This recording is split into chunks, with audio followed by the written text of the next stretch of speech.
Well, fantastic. Welcome. My name's Nicki Fisher. I'm the Sales Director for EMEA at Clearcom.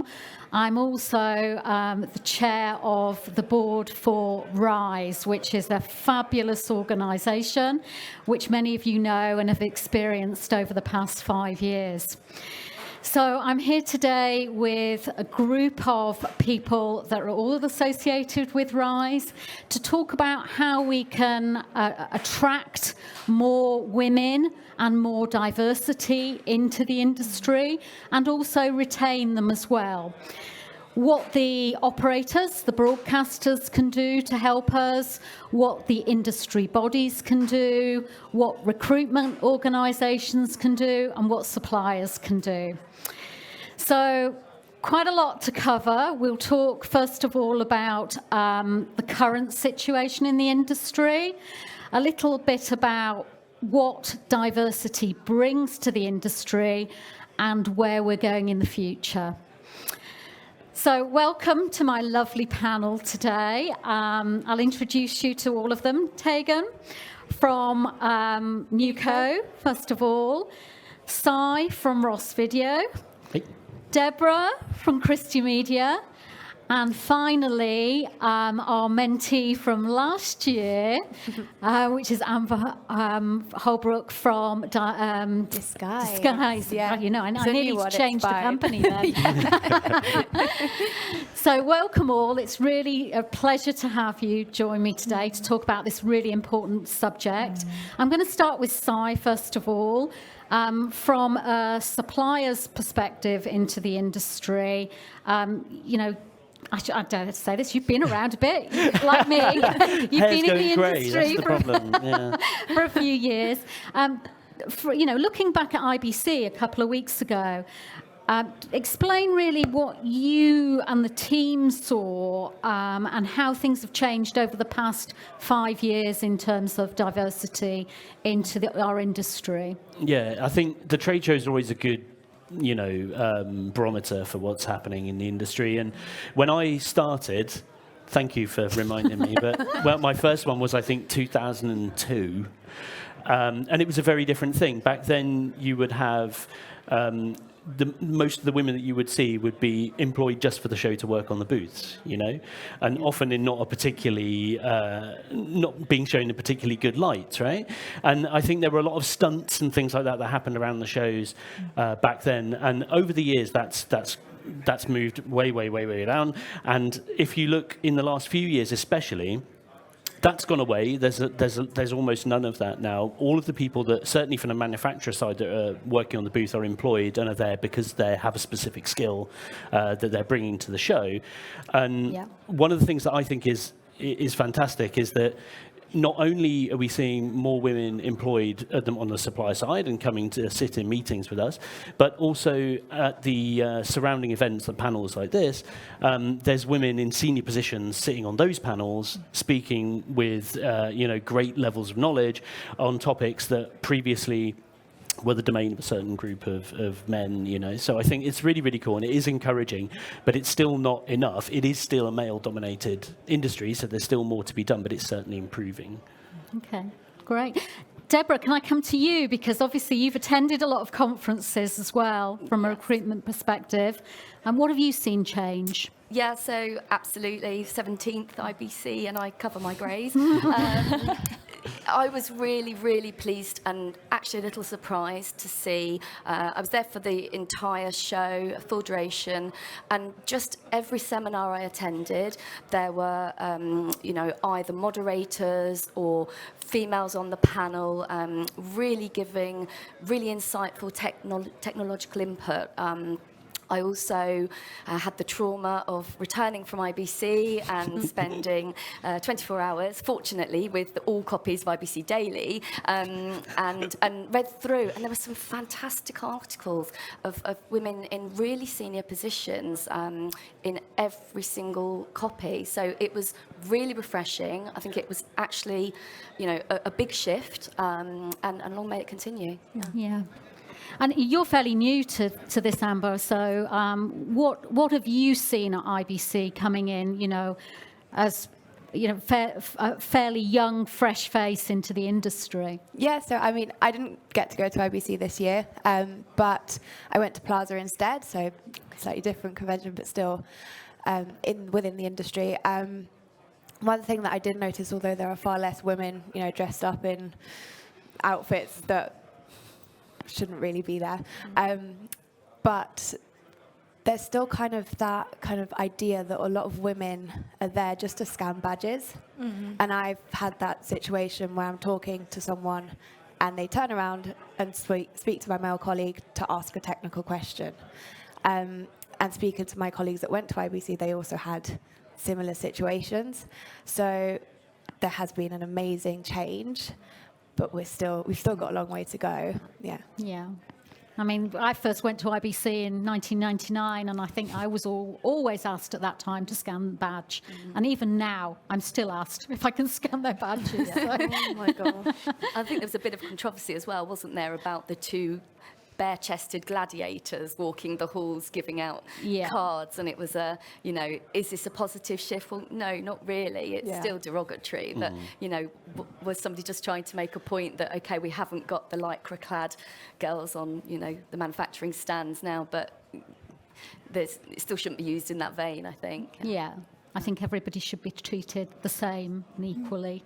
So thanks. Tegan, from a recruitment perspective, how have things changed over the past 5 years? Are you seeing more women apply for roles in the industry now? There are definitely more women in the industry, full stop. I think the application rate of women applying to job adverts, roles, companies is still very, very low. And I think part of the problem of that is simple vocabulary that we use. The use of job adverts. Women are statistically much more likely to see a list of 10 things and go, oh, I can only do 8 of those. It's not for me, I can't do it. Whereas men will see a list of 10 things, the research shows, and see one and go, I got it, I can do this job, I'm going to absolutely nail it. And hey, they might, but we need to be very, very different and very strategic about how we are advertising roles. I also think it's not just the bringing women in, which, by the way, I think we need to be thinking about, what does this company offer flexible times for interview? I can only do 3:30 for that interview. I'm on the school run. I'm picking up the children. I think we need to have a very, very different way of managing the whole interview process. And I actually think that if companies really, really want to bring women in, and I'm not saying this because I'm a recruiter, but we're going to have to headhunt those women a lot and look at the salaries that they are getting. A lot of women in the industry are in the top 1%, in as much as they were that absolute stand-up student at school. They were fantastic at STEM subjects if you're in a technical role. You were the only woman in your engineering class or whatever. So these women are outstanding and need to be paid according to their skill sets. Yeah. What you were saying as well about women counting themselves out, I found it really interesting last night when we were at the BBC. One of the producers there that had worked her way up into the BBC said, I cannot apply for that job. And then she looked round and said, well, actually, the people that are applying for that job, I'm 10 times better than them. So I can apply for this job. So I think, having that level of confidence in yourself as well to do that is really, really important. And there is some very, very good job advert kind of programs that you can put job adverts through which detect gender bias. If everybody was using just that, I think that would make a huge difference. Okay. Yeah. And from your perspective, Deborah? Yeah, totally agree with what Teg's saying. There's still not enough women applying. The question is there enough in the industry per se? Let's see for further down the conversation. But, you know, it is really refreshing when I engage with the hiring managers, with the organisations I work for. They are saying to me, you know, we really need diversity in our team. We'd really like to see some female applicants, you know, to which I reply, okay, but there's going to need to be some flex, you know, be it salary expectation, because, you know, it's got to be financially viable for them to come in back into full-time employment, or there's got to be flexible working. Thankfully, with the pandemic, I think that's, you know, a given now that people can have flexible working hours or do work from home days. But also, you know, perhaps if you're looking at women that are returning to work, you know, they might not come with the full complement of skills. So are you going to provide training? You know, and then what I can be doing is relaying that information. So, you know, as Teg was saying, job descriptions are so ambiguous. It always makes me laugh. Sometimes I look at the properties on a Word doc and it's, you know, original date 2003, and you're like, oh, come on, you know, let's have some new wording here. Let's update, you know, fine. You know. So I think it's, you know, really thinking about how we're engaging, you know, how we're getting that message across. You know, it's very difficult. You know, it's illegal to put on a job ad that you want female applicants. So, you know, there's only so much you can do. But I think that the power of our network is phenomenal as well. So, you know, I think men are really championing and empowering women to apply. They're recommending women. They're encouraging women. So, you know, I don't want this to be a whole, you know, male bashing thing. It's not at all. You know, it's such an incredible industry and it's such an encouraging environment. And I think, you know, going forward, it's just, as you sort of touched on at the start, giving women the confidence. You know, there's no more imposter syndrome. You are good enough. So just apply. What's the worst that could happen? Yeah. And that flexibility as well from companies can actually help men as well. You know, there are many men in the industry that we mustn't forget that are very keen to help with family support, with caring for the people, whether it's elderly or young people in their family, or have other, you know, health issues. And we want to be able to attract anybody for those roles and support them in the role. I think as well you have sometimes it's just don't give up. Oh, I've said that I want a woman and we didn't have any, so great, we'll just take this guy. Oh, I just wish it might take 2 months longer, 6 months longer. Do not give up. If we are absolutely serious, that female talent will be there. Let's absolutely do everything we can to bring it in. Okay, so let's talk a little bit about what the organisations, the suppliers are doing, the broadcasters are doing to try and bring that talent in. Si, from Ross's perspective, they've obviously made some major changes in terms of their HR policies. Yeah, do you want to go through that a little bit? Yeah, I think I've only ever strangely worked for Canadian companies, and Canadian companies tend to have quite good social policies. Goes with the territory, I guess. But just recently, we changed our parental leave policy to effectively take the Canadian policy, model, so we get 70% of a pay for 26 weeks on top of whatever the statutory leave is. Wow. And they're applying that then to every other country. So you get the statutory in the country where you live, and then you get the Ross on top of it. And that can be split between the mother or the father, and also works for people adopting and so on. So it is what Ross is trying to do is say, we know there's lots of different family situations and there's lots of different ways that people live their life, and they want to make sure that they're accommodating for that, because we don't want to lose talent, but we also don't want to stop people making life choices that they want to make, right? So we've got some fantastic women in quite senior technical positions in product management and product specialism, up into the VP of products level, and we want to make sure that if they do choose to have a baby, that we're not going to lose that talent, you know. So I think it's really, really important. And one thing that I'm noticing when we're hiring now is that these things are more and more important in the hiring process for women and for men and for younger people as well. They want to know that they're supported by a company that actually cares about their well-being, you know. So I think it is vital. And it's really good to see Ross doing that. We've also had some great policies about pay quality as well, because we have a factory, so we manufacture a lot of our own stuff, and it's in a very small town in Canada. And David Ross reviewed all the pay and then increased everybody's pay, a blanket increase, to make sure that we were paying the best in class. Right. For that region. So, yeah, it's a thing that I think when I started anyway, a lot of these types of concerns, they weren't in front of mind for a lot of people.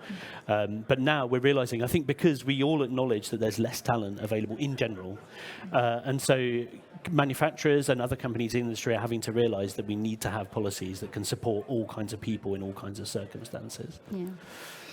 And Amber, going back to, attracting the talent before retaining it, one of the things that Disguise has been very prominent about doing is, supporting through their HR policies the Strive to Rise program.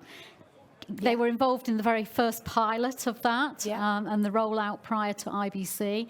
Can you tell me a little bit more about what was involved in that and why it was important for Disguise to do that? Yeah, so it's an amazing scheme. So it made us realise as a company that we were already kind of doing the stuff to be pioneering in diversity and, getting the women in the company. But I think we just didn't have everything documented. So we went through that process of documenting everything. We weren't shouting about it internally and externally. It's kind of been like an affirmation that what we're doing is in the right direction, which is great.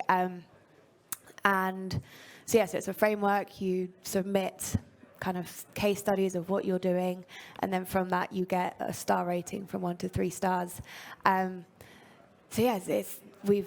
It's made us realise that what we're doing is correct. We're going in the right direction and excited to carry on working with the framework. This is the first, obviously, of its kind in terms of an accreditation process.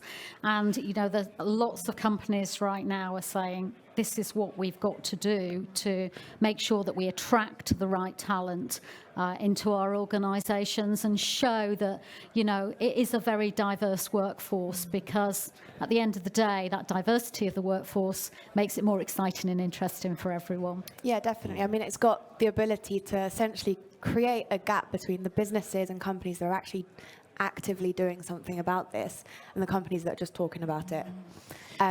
Just like when you apply for a job, you have your skills and you proudly wear them. You're like, I've done all this work and this is what I've got. Should be the same for a company. I've done all this work and these are the stars that we've got. Yeah. So, it's great. I always say to companies as well, this is a two-way thing. Yes, your candidates are interviewing with you, but don't forget, they're interviewing you. You've got to sell to these people. You've got to say, this is why I want you to come and work for me, and this is what we can do to support you. Gone are the days where you kind of sit at a panel and it's like, It's a one-way process. It's now definitely a two-way process. It is, and it should be. Why should someone come and give a portion of your career and their life to you as a company? It needs to be a two-way thing. I'd love to see panels saying, when they're trying to recruit any sort of diversity, what would you suggest? Say that in an interview. Why not? Yeah. And Deborah, we have industry bodies that are there to represent that diversity in the industry. What are, SIMPTE and EBU and DPP and IABM and SVG, what are those organisations doing? Well, I think the biggest shift I've seen in the number of years I've been in the industry is the change at the top, so board members. So there are some really incredible females now that are members of the board. We've got Christy and Novek on the SIMPTE board, and if you've ever met her, she is phenomenal. We've got Anne-Louise Buick and a number of others with IABM. And I think that shift is, we've moved away from the old boy network, which it certainly was within the sort of trade boards and associations. It's also really refreshing to see that on the websites of these organisations, there are now areas which focus on diversity, and they're actually championing and encouraging their members to boast, as we were talking about, so this is what we're doing. So, you've got the BBC with their 50-50 programme and 3 pillars.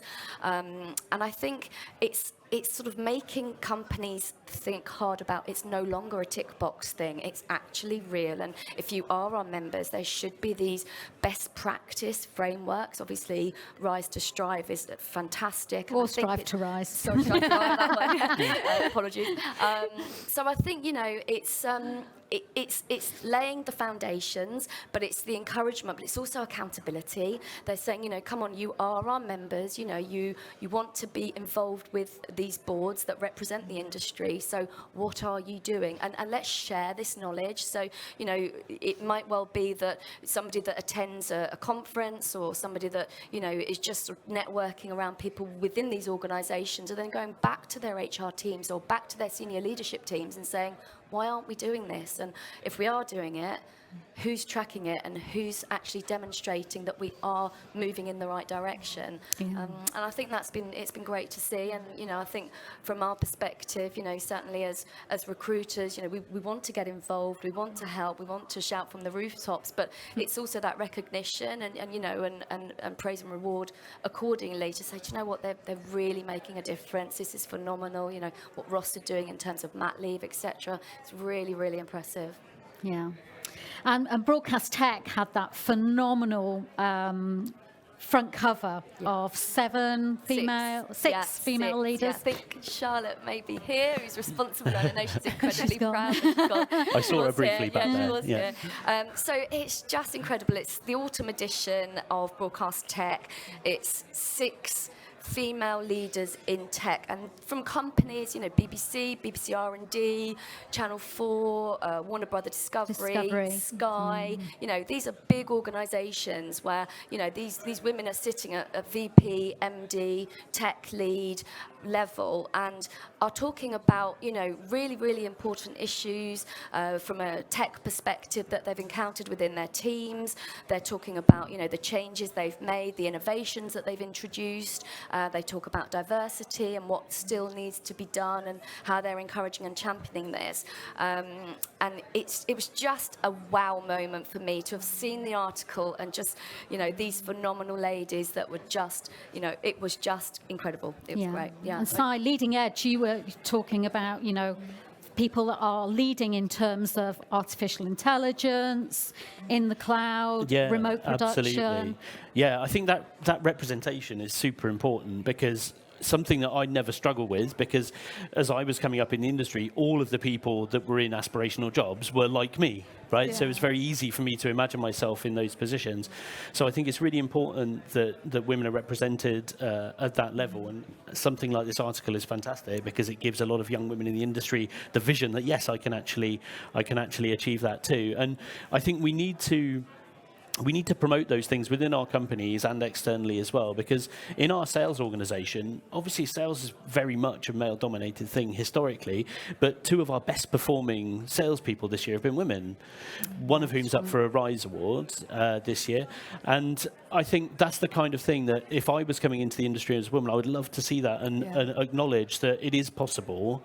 And not only is it possible, but it's happening today, And I think it also puts the blokes in check as well, because it makes them realise, well, this isn't my closed little club, and that anyone can come in and do this job if they can do it, Yeah. So, the future is ours to create. What would we'd like to see in the future? Tegan, would you just... Oh, so many things. Oh, gosh. I think it would be nice for this conversation to not be happening. I think we almost want to do ourselves out of a job. I think that would be my big kind of overriding thing. Which was why Rise was set up in the first place, so that we wouldn't need an organisation like that. So. Yeah, and I think just for if every woman in the industry could not be affected by imposter syndrome, and any man actually, then I think that would make a huge difference. We talk about being innovative organisations, but not just from a tech point of view. If we bring more diverse talent in, not only do we get better outputs and we do better, but we're more innovative in the organisations that we live and we breathe in. I think as well, there's still so many women that it's this, oh gosh, it's just me, or I can't call something out that's not right. I talk weekly with women in the industry that unfortunately have difficult experiences and are never able to call it out or say, actually, that's wrong and this is what we're going to do about it. That, I think, would be really, really, really, really good if we could just say, in the same way that now when people drink drive, oh my gosh, what are you doing? Like, that's no. It needs to be the same, I think, when we come across difficult situations. And I think we had that difficult situation a couple of weeks ago when I referred somebody to you in a sales capacity that was actually a salesperson and that wasn't being recognised in terms of their pay and their commission. Yeah. In fact, they weren't getting any commission in a sales capacity. So that just doesn't happen to women. It happens to everybody in certain organisations. It does. And I interviewed a VP was interviewing for a VP level role last week and was told, wow, you really understand this for a woman. And you just think, I don't know. What do you even say? I don't know. I don't know the answers. I probably should have ended the call there and then and just walked away. I doubt, Si, you've been introduced in any kind of derogatory way. Yeah. A lot of women have. Yeah. Okay. And I think that's the same in the interview process as well. Yeah. In fact, take it back one step. When I'm taking briefing calls or meeting with a client in person to actually scope out a vacancy, and it's a common thing, especially in tech roles, we say, and he needs to, and he has to, and like, whoa, he or she, and I will do that correction now. I say, come on, let's get with the program a bit, and then going into interview stage, we've had women that have, applied for roles, we're representing them, and they've had really, really bad experiences, and I now make this 360. So when the client comes through to me and says, okay, I'd like to give you feedback, yes or no, whatever, blah, I say, okay, and now I'd like to give you the feedback on the experience that the candidate had. And there have been occasions where they've been like, oh, right, okay. And I do say, going forward, this really can't happen again, and it's quite a difficult conversation to have because ultimately, they are my client. I'm, a service provider to them, but there needs to be change, and I think unless it's identified and addressed and somebody will say, look, this isn't okay, then the process won't change, and it will knock the confidence of applicants, and so they'll be reticent to go forward for other roles in case it happened again, and I think, like we're saying about the gender pay gap and the way, in treatments, in flexibility, etc., we have to say this isn't okay anymore, there has to be change. So how do we stop that gender bias in terms of the wording in our job profiles, the way that we say things to people, like, I quite often say to my team, come on, guys. Yeah. Sure, it's a really difficult thing because a lot of us have been speaking in a certain way for a very long time, and it's not meant, I think in most cases, it's not meant with any negative bias, but it has one, whether we believe it or not. So I think everybody that's in a position of authority needs to take it on themselves to try and make those changes. And companies can have internal policies and training courses to help us with that stuff. We've been going through that over the last couple of years at Ross, and although I think a lot of people see it's small things. Well, it's small things to you, but it's not necessarily small things to everybody. So that's one thing that I've been trying to modify in my own language. Yeah. And guys is one that I do all the time. It just comes very naturally, right? So I think that's one thing that I've been actively trying to change my language because, it seems like not very much. But, if you're not a guy and you're hearing that over and over again, then it discriminates you. Yeah. So and ladies is one I use as well all the time. Yeah.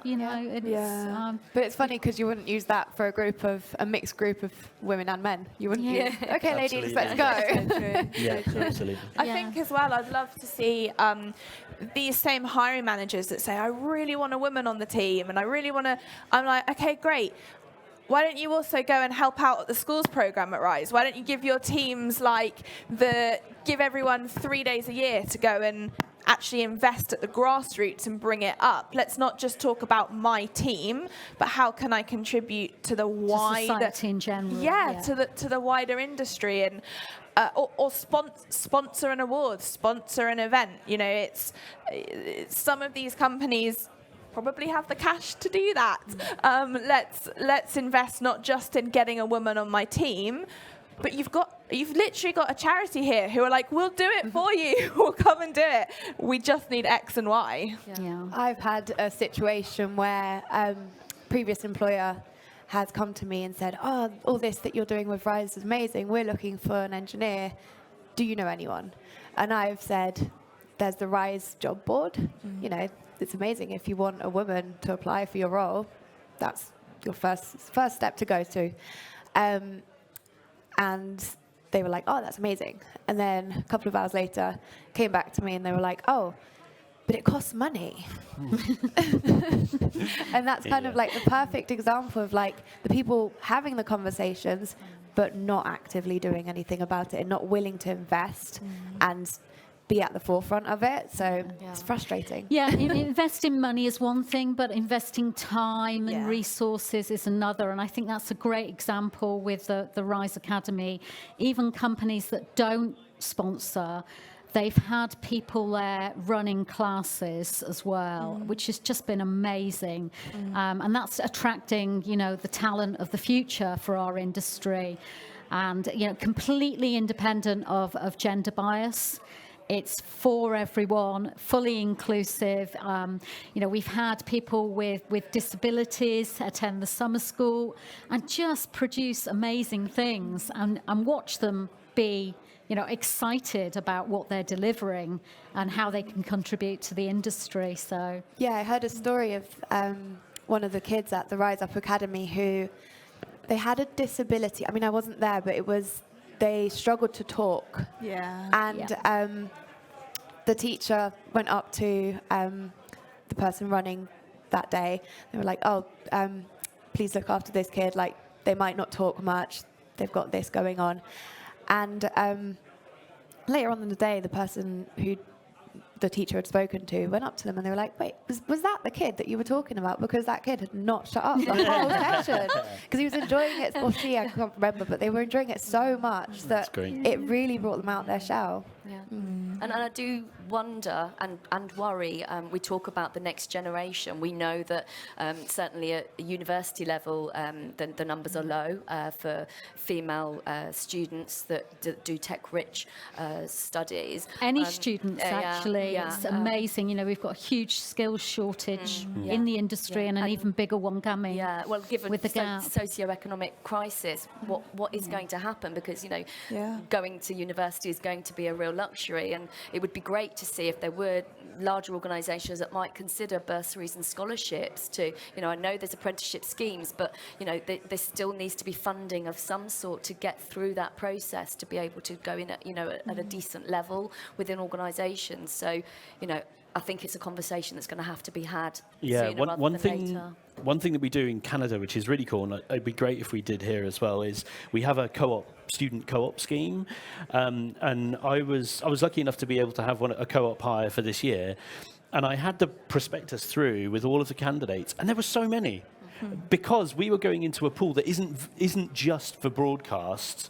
We were looking at a kind of broader role, so a sort of business analyst type of role, so it covered a lot of things. But it opened my eyes, because the list was like, I don't know, 60 kids that all had an interest in coming to work for us. And I thought, well, these are the people that we need to be getting excited about coming to work in broadcast. Because I'm not sure that we're going to be able to pull from, you know, Ravensbourne or whatever, like we have in the past, and got these very, very niche skill sets. I think we need to be a bit more open and say, actually, there's talent everywhere. We need to try and make our industry an inclusive and an exciting place for people to want to come and work in. I have that conversation all the time. Hate to break it to you, there's no such thing as a perfect person, so there's no such thing as a perfect candidate either. And all the time I say, okay, you've asked for A, B, and C. this person, they can do A and B so well. They're absolutely brilliant.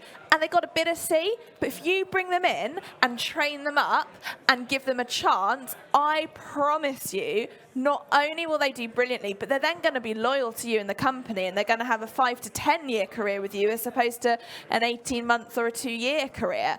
And people are, oh yeah, but we live in this instant society where we get things straight away, and that is just not the case, because people are people and not products or pieces of hardware. And I wish so much more that we could bring young people up with the opportunities and say, do you know what, I'm going to invest in you. If every hiring manager I worked with said, I'm going to take a chance on that person and build them up, and that was paid forward, oh, it's very exciting what could happen. Yeah. The new T-level. I started off in an apprenticeship with the BBC and was sponsored to do this. And their academy is amazing. The scheme itself, I think they've kind of moved forward onto having specific companies, not only the BBC, sponsor places within their apprenticeship. So it was a 3-year apprenticeship, and I got to go to BBC, ITV, Babcock International, a whole load of different companies within the industry. And yeah, it was amazing. And it's the same at the other end as well. We talk about where are the female leaders. Well, they also need to be given the, okay, I've only managed a team of 3. Oh, I was hoping they'd manage a team of 10. Yeah, they still got the management experience. So it's the same the whole way throughout. Yeah. One of the things that Disguise does, they've got a senior leadership mentoring scheme.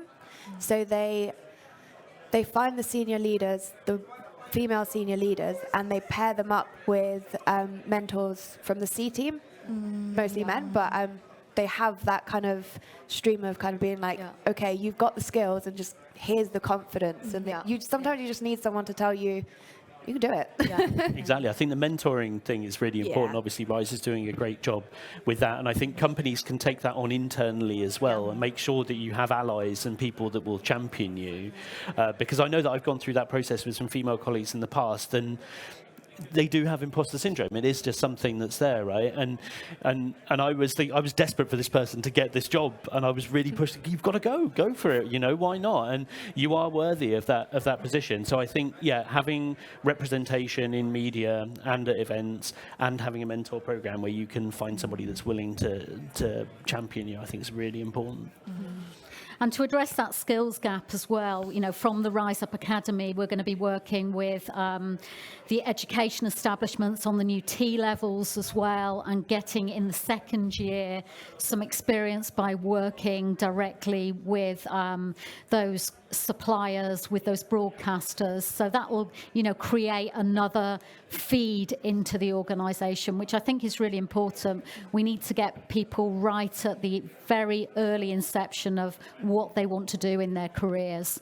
And quite often that's when they're sort of 9 or 10 years old, funnily enough, when they decide they do or they don't like science. So.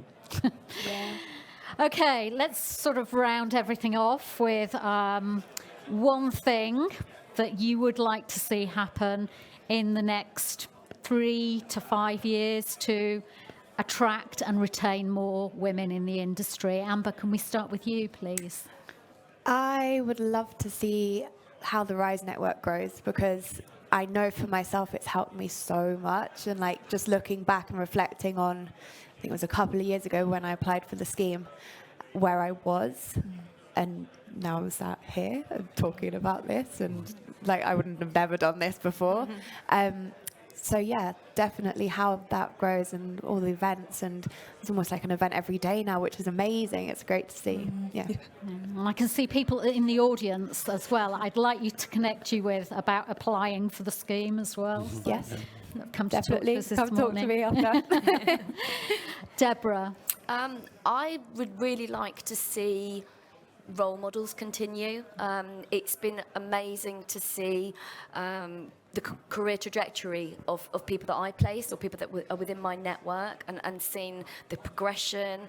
They're winning awards and getting involved with all sorts of schemes. But it's this role model, this having this person that you can look at within an organisation or somebody and say, that's where I want to go, and that's actually where I can go, and I'm really hopeful for that. Okay, great. Si? Yeah, I think as a specific thing, I think I'd like to see more women in CTO roles, specifically as we're talking about technology things like Lucy at EMG, we were discussing the other day, is a great role model for a lot of people. But more practically, I think companies need to mandate to hiring managers that equity is a component of their decision making, right? To Tegan's point. Unless you do make that clear to people, they will often take the easiest route, which doesn't engender change, right? We're always just going to keep doing the same thing over and over again. So I think if companies can mandate to hiring managers that equity is an important part of that hiring process, but also all of those other elements that we were talking about, welfare in general, is something that needs to be a component of that decision making. So that's a slow change, but I think it's one that needs to happen. And I think the companies that make those changes are going to be the ones that are successful and people want to actually go and work for. So. Tegan, finally with you, what would you like I really to want to say? see a Spice Girl reunion, but apart from that, I think the words for me are, let's take a bit of a risk and let's invest in learning. And what I mean by that is take a risk on that person who is up and coming. They've got A and B. They've not quite got C, but I'm going to give it to them. And let's learn together what works and what doesn't. We can't just keep doing the same thing over and over again. So I'm going to take a risk. I'm going to let my company now have a work from home policy, which feels a bit scary. Will they get the work done? But it means that the people that have got families to support, and I say people, not just women, the people who've got families to support can do the school run and do a job brilliantly. So I think I'd love to see a bit more risk-taking, a bit more action, a bit more learning, and it would be great if the Spice Girls could headline Glastonbury next year. Careful what you wish for. I believe they're up against Robbie Williams. So. I know, and Snow Patrol, so... Oh, well, thank you, panel. You've been wonderful today. Much appreciative of all your comments and your contributions. Please come and talk to us on the Rise stand and refer to the Rise wib.com for more information about all of our programmes. Thank you. Thanks. Thank you.